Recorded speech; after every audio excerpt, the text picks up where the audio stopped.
just to warm up your body. When you're preparing for a new role or a monologue, or you just want to try something new, do these vocal exercises.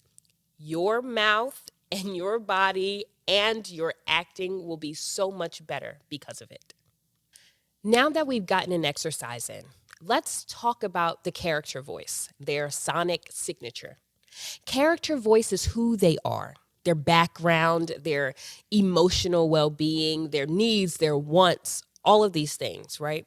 In episode 1, we talked about reading between the lines, seeing what other characters say about you to learn more about your character, seeing what the directions are to understand more about your character, seeing what your director tells you, your writer, any of those little snippets and little pieces, they are helpful in understanding who your character is, where they come from, what do they stand for, what do they believe in, what is their social standing, right? And within that, we find our character's voice. Again, it is more than speaking, right? It's how you say something, how you feel while saying something, which often affects how you actually deliver that line. So when we're thinking about our character's voice, we have to dig deep and we have to ask these questions. That's why we started with character development, because it's so important to know who your character is, even if it's what you make up. As long as it aligns with what's already there, it works. And so understanding who they are, why they do what they do, and what is their want and need in this piece that you're working on. Let's think about an authoritative leader versus a person who's shy, right? When we visualize those things, and I think we may have used this example in our last episode, but when we visualize those things, they're so different. Someone who is a leader, but an authoritative one, is going to speak and act very differently than someone who's shy and timid, right? They're almost complete opposites. While there may be some similarities, they're mostly going to feel very different. They're going to sound very different, right? And so when we think about those things, again, we're talking about our body language, and that is a voice. And what's the body doing? Where are the shoulders? Where are the hands? How are the eyes? What's the mouth doing? What are those feelings? And what can you hear from that character even when they're not speaking? And the same with our shy character, right? What are they saying? How loud are they? What setting are they in? Does that affect how they are acting in that moment or reacting? What is their body language doing? How are they standing? Are they fidgeting? Are they not? Who's around them? All of these things affect how your character portrays themselves and how your character's voice comes alive. And coming alive doesn't mean this loud bang of it's not always this dramatic thing. But your character's voice is also in those unspoken moments, in those in between the lines moments, in those right before you get on stage or come on screen moments, right? As you prepare, those breathing moments, that is a part of the voice. That is a part of your character's voice. We always want to think about where our character is going and where our character is coming from. This is important, right? We need to know about them. And that's why it's so crazy to me when people skip over the character development portion. The voice is all within that. But when you skip over that or you glide over it, then you don't understand. So, when you're rehearsing, you're just playing with your voice, but you don't know who your character is. Your character is somebody too, right? And later we'll talk about your voice and who you are and how you can separate those things and separate yourself from your character. But your character is somebody. Their story is important. Someone is watching you and they're saying, that's me. Or they're saying, I needed that. Or and that's whether they're laughing, crying, just looking in between.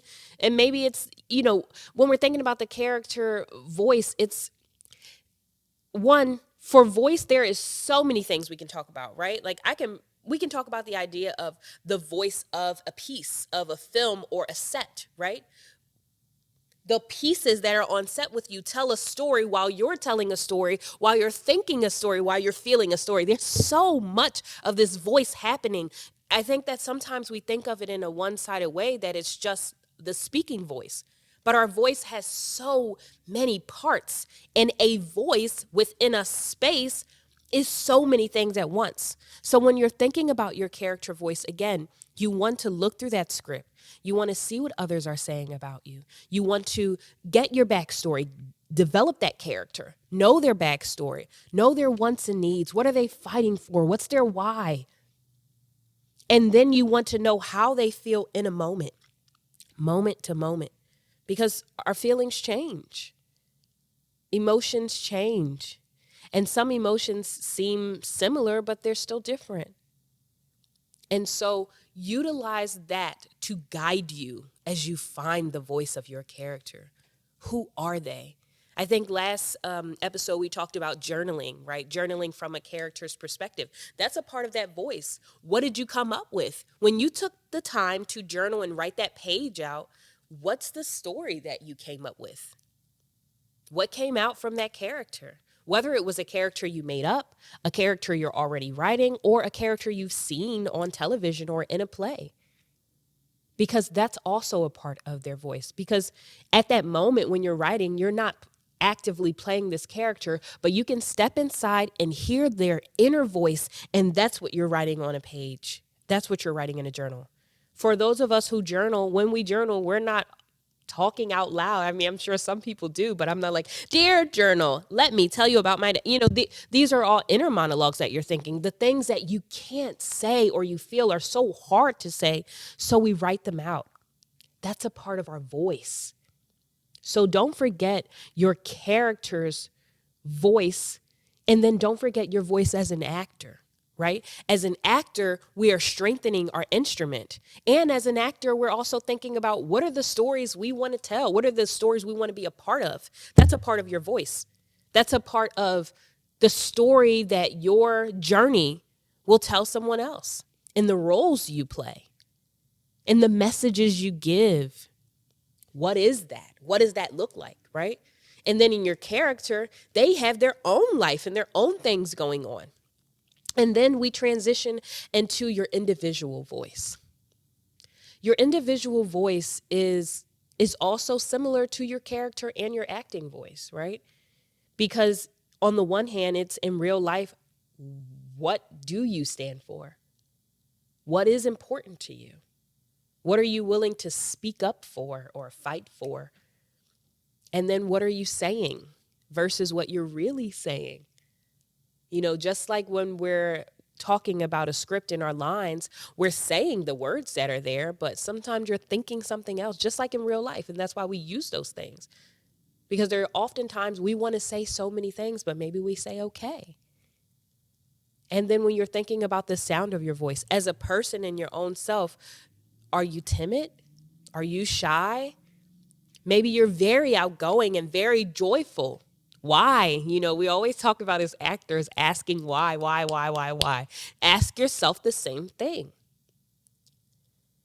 When I was doing some self-work for myself, I was looking to get to the root of things, right? Because, and I may have said this before too, but a lot of times our response has something to do with something else and not necessarily what's happening at that moment all the time. And what I mean is, like, someone could bump me, right? And I could get all, whatever.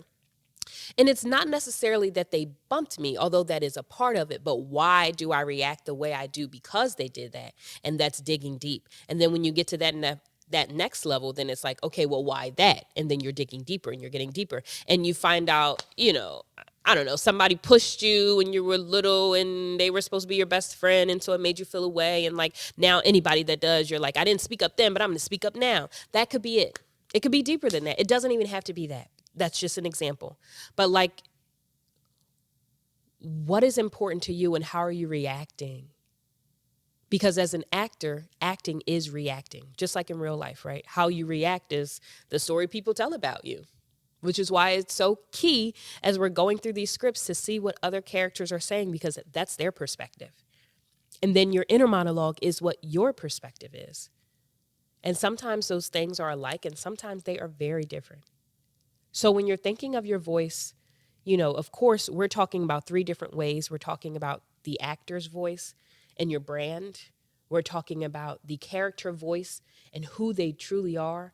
And then we're talking about your personal voice and what's your message and what do you stand for. And then we can take it one step further very lightly and talk about sets, right? The set that I'm on, to me, tells a story of it's calming, it's homey, it's comfortable here. I want you to feel comfortable when you come here with me. That's why I like this setup. We've got some plants, we've got the white, we've got yellow, it's very subtle, a light colored couch, it's clean. That's the voice of it.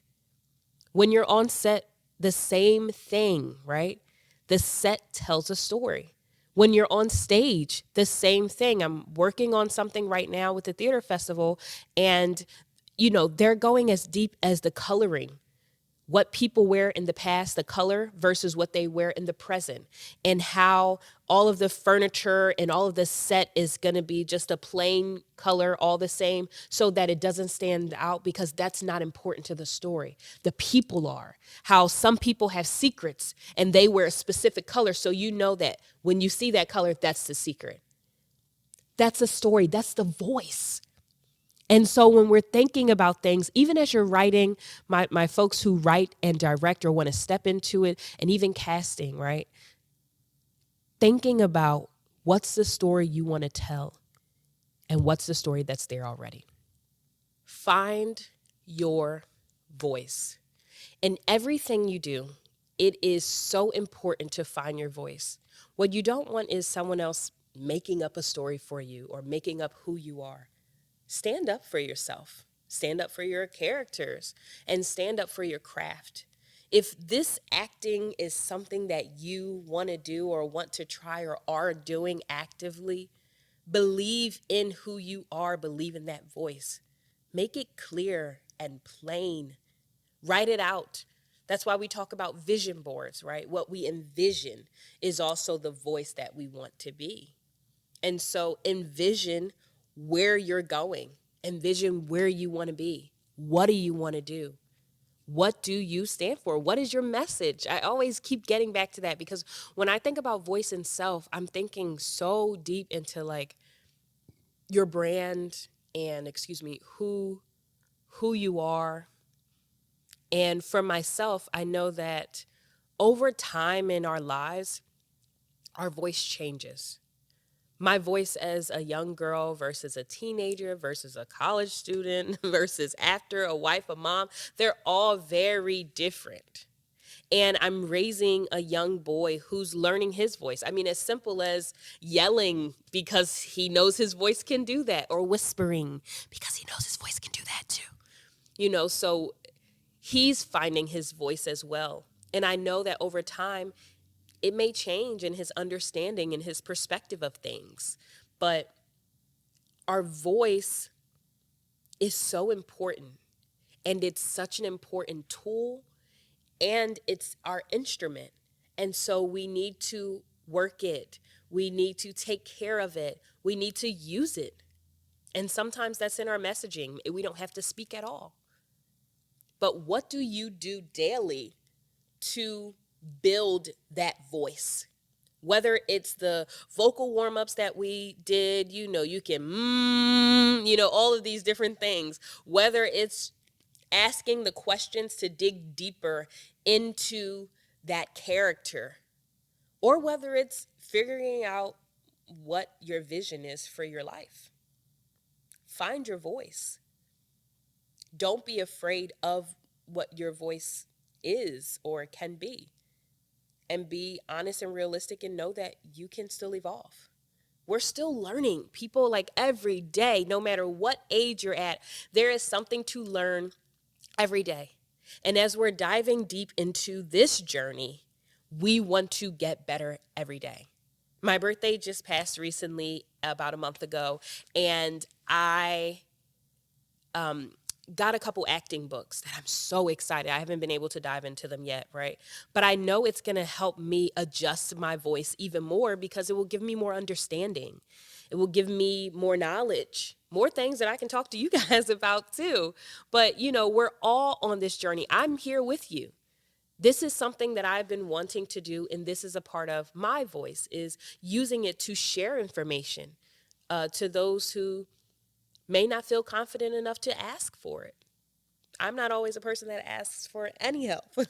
So I'm in a season of receiving and giving. But I say, take the time to work on your voice. Work on the who you want to be, work on the where you want to go, work on that projection, that breath work, that articulation, work on those tongue twisters. They are going to carry you a long way. And even for those of you who are saying, I don't want to act, I just watch this because I support you. One, thank you. And two, everyday speaking. These things are necessary too.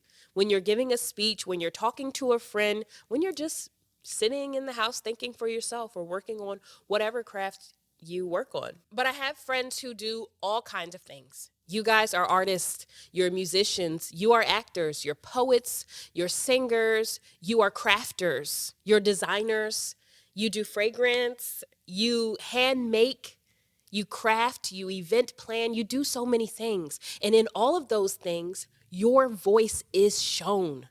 When you're showing your product, when you're telling your story, when you're sharing your art, that is your voice. So as an individual, that is the important piece that you have to keep working on. That is the part that you keep getting out, that you know it back and front. That is who you want to be in the world. And then for those of us who do act or perform or sing, whatever the craft that you do, then find out the voice within that. What's that message? What's that story? How does that feel? And then in those characters that we play, and sometimes when we're on stage, we're a character. We talk about being different versions of ourselves all at the same time. So develop those.